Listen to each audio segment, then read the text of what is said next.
Hi, my name is Chaim Gersheitz, and in response to this video by a Christian, uh, two things. I would first like to start off with a question.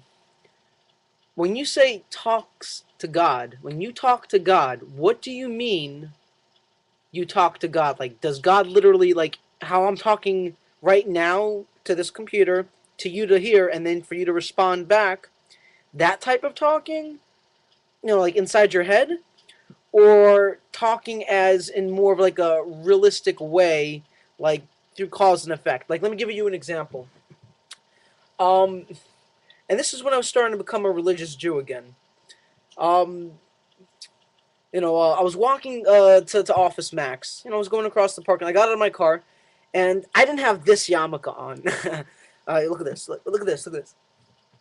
You see, it's not falling off. Okay. Anyways, I had a small yarmulke, like a really, really small one that was, on here. And it had like two Velcro things under it, but it was so old, and it never really worked, anyways. But anyways, every day I find myself it falling. I find it falling off like 10, 20 times a day, right?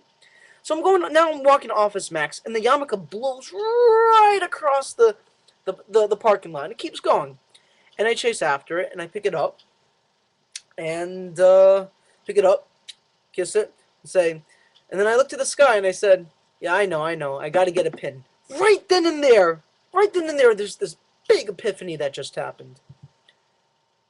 And this is what it was. God talked to me. How? This is how I personally, every single day, now I realize how God talks to me. And how he talks to every Jew. And this is the most realistic relationship you can have with God, is through cause and effect. The wind, he caused the wind to blow my yarmulke off. And I listened. In response, I said, yeah, I know. I got to get a pin or this, whatever. I got this eventually, but I did get pins though first. But this was a much, much better idea, thank God. um, and anyways, uh, and as I'm looking back down, normally towards the entrance, God has such a funny humor because a nun with a big, humongous cross right over here walks in before me. Like, he has such a funny humor because it was just like that point I realized what it means to be Jewish, and I would never take that away now. And I'm not scared of an atheist. They have the right to believe what they want. But at the same time, there's no threat because I know, to me personally, if